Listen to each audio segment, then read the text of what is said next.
तो स्वागत है आप सबका फिर से हमारे चैनल पैरामेडिको इनसाइट पर। ठीक है, आज हम नर्सिंग एजुकेशन के दौरान स्टूडेंट्स को ये नर्सिंग केयर प्लान ज़रूर मिलता है और ये बहुत आईएमपी भी है। ठीक है, काफ़ी तरह लोगों को अपने पोस्टिंग के दौरान भी अपने पेशेंट में ये डायग्नोसिस देखने को मिलता है। तो ठीक है, चलो शुरू करते हैं आज का nursing care plan diagnosis malaria पर। शुरू करते हैं हिस्ट्री से। चलिए, तो इसमें हम डिटेल में नहीं जाएंगे क्योंकि ऑलरेडी हमने हिस्ट्री और फिजिकल एग्जामिनेशन में डिटेल में वीडियो बना दिया है कि कैसे हिस्ट्री लिखी जाती है और कैसे फिजिकल एग्जामिनेशन लिखा जाता है according to the sister Nancy. ठीक है, तो चलिए शुरू करते हैं। बायोडाटा ऑफ द पेशेंट, नाम, जेंडर, एज, एड्रेस है, रजिस्ट्रेशन नंबर है। ठीक है, उसके साथ आता है लास्ट में डायग्नोसिस मलेरिया। ठीक है, फिर आती है चीफ कंप्लेंट्स। चीफ कंप्लेंट्स में क्या है, पेशेंट का नाम लिखना है, उसकी एज लिखनी है। ठीक है, और ये हॉस्पिटल में कौन सी डेट में आया था और कौन सी हॉस्पिटल में आया था वो लिखना है, और उस समय आते समय क्या क्या सिम्टम्स थे कि वो सब यहाँ पर लिखना है। तो यहाँ पर हमने लिखा हुआ है fever, chills, malaria, fainting, anorexia, sweating. ठीक है, फिर आती है हमारी पेशेंट इलनेस हिस्ट्री।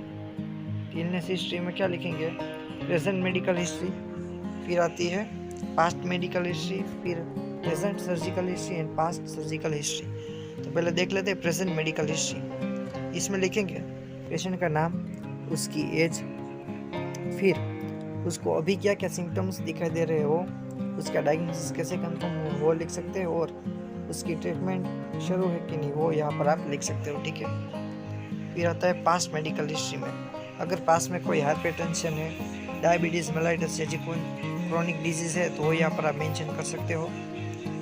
फिर आती है प्रेजेंट सर्जिकल हिस्ट्री, प्रेजेंट में अभी कोई सर्जरी करवाई गई है या नहीं वो यहाँ पर आप मेंशन कर सकते हो। और पास्ट सर्जिकल हिस्ट्री में आप लिख सकते हो कि पास्ट में कोई सर्जरी करवाई गई है या नहीं। ठीक है, अगर नहीं है तो लिखना है कि no any past surgical history और नो सिग्निफिकेंट इन्फॉर्मेशन। ठीक है, तो हिस्ट्री खत्म होने के बाद शुरू होती है हमारी फैमिली डिटेल।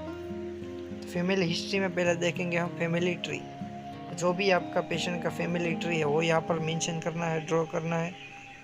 फिर आती है हमारा फैमिली डिटेल, तो यहाँ पर हम लिखेंगे नेम, फिर रिलेशन विद पेशेंट, उसकी age, gender, occupation, education and health status. ठीक है, जो आपका पेशेंट है उसके अकॉर्डिंग यहाँ पर आप लिख सकते हो, और पेशेंट नहीं है तो ये भी आप कॉपी कर सकते हो। ठीक है, चलिए फिर शुरू होता है हमारा socio economic history of patient.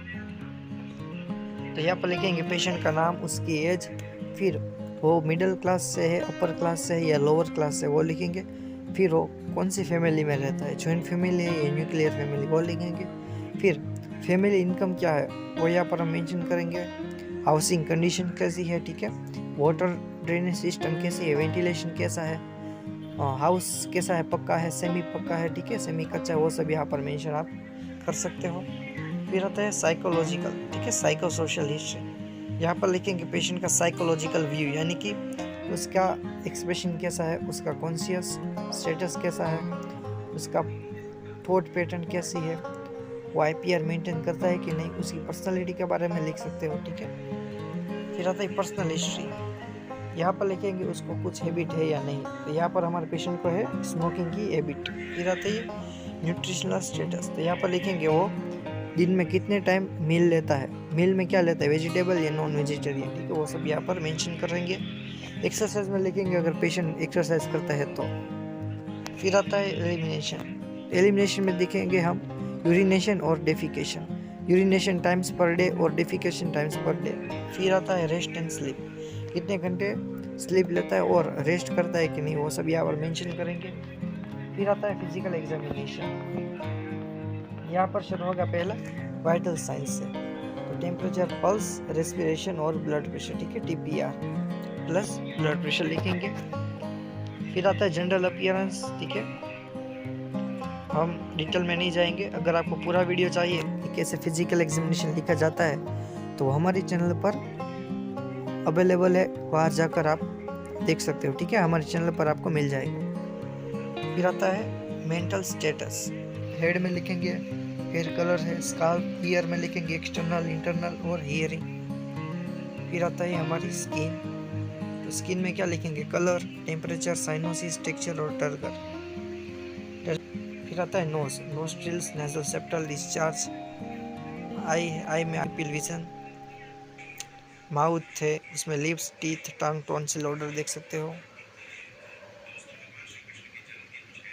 फिर आती है नेक, नेक में movement, thyroid gland, lymph node. Chest में लिखेंगे shape, heart sound, breathing sound. Abdomen में इंजरी है, फ्लूइड बॉयल साउंड है। अपर एंड लोअर एक्सट्रीमिटीज में आराम प्रेजेंट है कि नहीं वो लिखेंगे। जेनिटल एंड रेक्टम में लिखेंगे हेमोरॉइड्स प्रेजेंट है या नहीं, और इनवेसिव कैथेटराइजेशन हुआ है या नहीं वो। फिर अगर यहाँ पर आपको थोड़ी स्पेस बचे तो लिखना है आपको फाइंडिंग्स, ठीक है। पूरे फिजिकल एग्जामिनेशन के दौरान कौन कौन सी एब्नॉर्मैलिटी आपको दिखाई दी है, ठीक है, वो सब यहाँ पर आप फाइंडिंग्स में लिख सकते हो। हमने नहीं लिखा लेकिन ये लिख सकते हो आप, तो यहाँ से आपकी इंप्रेशन अच्छी पड़ेगी। फिर आती है हमारी लेबोरेटरी इन्वेस्टिगेशन, ठीक है, बहुत अच्छी से हमने लिखा है, ठीक है, लेबोरेटरी इन्वेस्टिगेशन। इसमें लिखेंगे नॉर्मल सीबीसी जो भी आता है, ठीक है, कंप्लीट ब्लड काउंट, हीमोग्लोबिन है, red blood cell, WBC platelet है, RBS, FBS। यहाँ पर आपको ध्यान देना है कि जो RBS, ठीक है, रेंडम ब्लड शुगर, FBS है, उसकी ज़्यादातर आपको ज़रूर नहीं है। अगर पेशेंट एज है, ठीक है, उसकी एज हो गई है, तो आपको सिर्फ ऐसे ही वो शुगर लेवल डाउन है कि नहीं वो चेक करने के लिए आप कर सकते हो, तो ठीक है। बाकी कोई ऐसा स्पेसिफिक नहीं है कि आप RBS और FBS करो, लेकिन CB से वो आपको करना पड़ेगा, ठीक है, क्योंकि मलेरिया होता है उसमें क्या कौन से सेल अफेक्ट होते हैं, RBC होते हैं वो, ठीक है। तो RBC होते हो क्या होगा, कम हो जाएगा। तो यहाँ पर आप देख सकते हो कि हमारा RBC कम हो गई है, ठीक है, 4.5 मिलियन पर क्यूबिक हो गई है। साथ ही साथ WBC क्या हो गए, हाई हो गए, क्योंकि इन्फेक्शन है इसलिए। फिर आती है हमारे प्लेटलेट, ठीक है, और RBS। लेकिन ये जो हमारा डायग्नोसिस आपने देखा, ठीक है, तो ये सब से मलेरिया अगर किसी पेशेंट को है, वो इतने डायग्नोसिस, इतने पैरामीटर से कंफर्म नहीं होगा। मलेरिया के लिए आप स्पेसिफिक कुछ टेस्ट करने पड़ेंगे और वो आपको यहाँ पर मेंशन करने होंगे। इसके लिए हम बता देंगे कि मलेरिया है तो उसके लिए आप सीरोलॉजिकल टेस्ट कर सकते हो। इससे क्या पता चलेगा, एंटीबॉडीज़, ठीक है। अगर मलेरिया पैरासाइट आपकी बॉडी में प्रेजेंट है तो उसके सामने हमारी बॉडी एंटीबॉडीज़ प्रोड्यूस करेंगी, तो वो आपको सीरोलॉजिकल टेस्ट के थ्रू पता चल जाएगा कि आपकी बॉडी ने एंटीबॉडीज़ प्रोड्यूस की है, ठीक है। तो वहाँ से एक थोड़ा बहुत कन्फर्मेटरी डायग्नोसिस आपको मिल सकता है। तो पहला हो गया हमारा सीरोलॉजिकल टेस्ट। उसके बाद आता है हमारा ब्लड स्मीयर, ठीक है, पेरिफेरल ब्लड स्मीयर। ये IMP टेस्ट है, ठीक है, बहुत इंपॉर्टेंट टेस्ट है मलेरिया डिटेक्ट करने के लिए और कोई भी पैरासाइटिक और कोई भी माइक्रो ऑर्गेनिज्म का डायग्नोसिस बनाने के लिए, ठीक है। तो यहाँ पर क्या होगा, हमारा पेरिफेरल ब्लड स्मीयर में हम 2-3 मिनट में आपको वो समझा देंगे, ठीक है। अगर आपको पता है तो वो आप स्किप कर सकते हो। तो एक आपको लेनी है स्लाइड, ठीक है।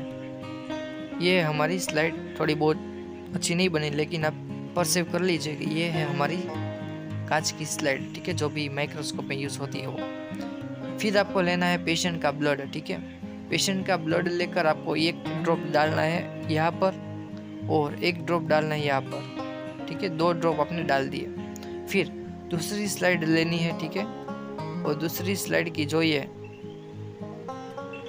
एंगल बनाई देता है, ठीक है, उस एंगल से आपको यहाँ पर सर्कुलेटरी मोमेंट में वो ब्लड को स्प्रेड करना है, ठीक है। और जो ये दूसरा एंगल होता है, ये देखिए दूसरा है ये हॉरिजॉन्टल लाइन, उससे यहाँ पर आपको प्रेस करके उस ब्लड को आपको यहाँ पर ऐसे स्प्रेड करना है, ठीक है, उसे। तो ये बन जाएगी हमारा थिन लेयर और ये हो जाएगा थिक लेयर, ठीक है। एक ही स्लाइड में बन जाएगा ये थिन लेयर और ये थिक लेयर। ये जो थिक लेयर बना हुआ है, ठीक है, उससे आप काउंट गिन सकते हो कि कितने काउंट प्रेजेंट है एक ड्रॉप में पैरासाइट के। और जो दूसरा थिन लेयर है, ठीक है, उससे पता चल जाएगा कि कौन सी स्पीसीज का पैरासाइट प्रेजेंट है। तो ये कंफर्मेटरी टेस्ट है मलेरिया डिटेक्ट करने के लिए, जो आपको PHC, CHC और कोई भी हॉस्पिटल्स में आपको और लेबोरेटरी में आपको आपको दिखाई दे सकता है। ठीक है, तो ये हो गया हमारा डायग्नोस्टिक टेस्ट।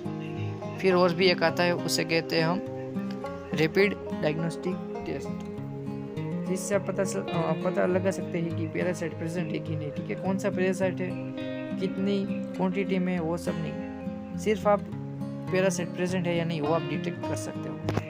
तो यहाँ पर हमारा डायग्नोस्टिक लेबोरेटरी इन्वेस्टिगेशन खत्म होता है, शुरू होती है मेडिकेशन। तो मेडिकेशंस इंपॉर्टेंट है। मेडिकेशन में आप देख सकते हो, और पेशेंट को काफ़ी तौर से दी जाती है। क्लोरोक्विन टेबलेट आती है वो, फिर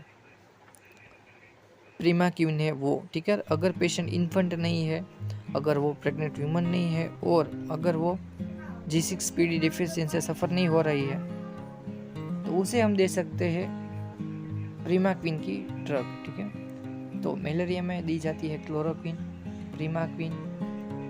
अगर वोमिटिंग है तो सपोर्टिव मैनेजमेंट में एंटी एमेटिक दे सकते हो।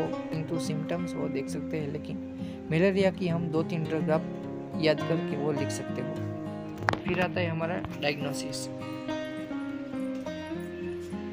डायग्नोसिस में देखते हैं, पहला diagnosis hypothermia related to inflammatory condition is evidence by taking vital sign. ठीक है, दूसरा है fluid electrolyte imbalance related to vomiting is evidence by input output chart.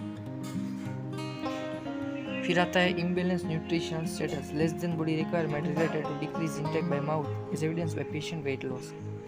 ठीक है, और बाकी के जो भी डायग्नोसिस है वो एकदम नॉर्मल है। ठीक है, 6 डायग्नोसिस लिखे, उसमें से हम 2 पहले है, ठीक है, वो हम मेंशन प्रोसेस में करेंगे। तो पहला डायग्नोसिस है हमारा नर्सिंग प्रोसेस का हाइपरथर्मिया। ठीक है, कैसे है, hyperthermia related to inflammatory conditions evidence by taking vital signs और हायर टेम्परेचर। सब्जेक्ट डेटा में क्या बोलेगा patient, I say my patient says I have fever, headache, anorexia, nausea. ठीक है, फिर आता है objective data, I take vital signs. फिर आता है गोल्स क्या होगा, टू रिड्यूस हाइपरथर्मिया और टू रिड्यूस द टेम्परेचर। फिर आता है प्लानिंग, रेशनल और इम्प्लीमेंटेशन। पहले प्लानिंग क्या करेंगे, असिस्ट जनरल कंडीशंस, क्यों, तो वो हम रेशनल में लिखेंगे, टू आइडेंटिफाई जनरल कंडीशंस और आइडेंटिफाई एनी एब्नॉर्मलिटी। इम्प्लीमेंटेशन में हम जो भी असिस्ट करेंगे, जो भी प्लानिंग करेंगे, उसको पास्ट टेंस में कन्वर्ट करने के, तो वो हो गया हमारा इम्प्लीमेंटेशन। फिर आता है टेकिंग वाइटल साइंस, फिर आता है प्रोवाइड कंफर्टेबल पोजीशन। ठीक है, तो जो भी है वो आप लिख सकते हो यहाँ पर। प्रोवाइड स्पंज बात है, क्यों, टू रिड्यूस टेम्परेचर। फिर इम्प्लीमेंटेशन में लिखा गया है प्रोवाइडेड स्पंज बात। फिर है reduce the level of activity. फिर है provide adequate nutrition, provide prescribe medication. ठीक है, कई सारे हमने प्लानिंग किए हुए हैं। ठीक है, तो वो लिख सकते हो। और इवेल्यूशन में लिखेंगे, after giving nursing care my patient feel better than previous, reduce the fever और रिड्यूस द टेम्परेचर और improve the condition of the patient. तो ये हो गया हमारा पहला डायग्नोसिस। ठीक है, फिर आता है हमारा दूसरा डायग्नोसिस, क्या है, fluid and electrolyte imbalance related to vomiting is evidence by input output chart. Subject data में क्या होगा, my patient says I have vomiting, nausea, malaise. ठीक है, जनरलाइज्ड वीकनेस। ऑब्जेक्टिव में क्या ऑब्जर्व किया, patient skin turgor and input output chart. Physical examination में हमने लिखा था स्किन में कि जो टर्गर है वो कैसी है, नॉर्मल, लेकिन यहाँ पर हमने लिखा है कि टर्गर अब नॉर्मल। ठीक है, ऑब्जेक्ट डेटा में हमने क्या लिखा, I observe patient skin turgor. तो टर्गर क्या होगी फिजिकल एग्जामिनेशन में, अब नॉर्मल। ठीक है, सॉरी, वो आप चेंज कर सकते हो। फिर आता है गोल, टू इम्प्रूव फ्लूइड इलेक्ट्रोलाइट। फिर आता है प्लानिंग, रेशनल और इम्प्लीमेंटेशन, तीनों की तीनों एक साथ ही लिखना है। Provide comfort environment, provide IV therapy, provide liquid diet. ठीक है, प्रोवाइड प्रिस्क्राइब मेडिकेशन। और ये सब आप लिखने के बाद लिखेंगे evaluation, after giving nursing care my patient feel better than previous, reduce the vomiting, improve the patient condition. दोनों डायग्नोसिस के प्रोसेस कंफर्म हो गई और आगे बढ़ते एजुकेशन की तरफ। तो न्यूट्रिशनल में क्या आप एजुकेशन देंगे, पेशेंट नेम लिखेंगे, उसकी एज लिखेंगे, उसका डायग्नोसिस लिखेंगे, फिर उसको एडवाइस देंगे तो टेक लिक्विड डाइट है। ठीक है, वो सब आपको क्या खाना चाहिए क्या नहीं, वो सब यहाँ पर लिख सकते हो। स्लीप और रेस्ट में आप लिख सकते हो कि sleep is a best medicine for all disease. ठीक है, ये हेल्थ को प्रमोट कर सकती है और जो भी हीलिंग प्रोसेस है उसको इम्प्रूव कर सकती है। तो आपको एजुकेशन देना है स्लीप और रेस्ट के बारे में।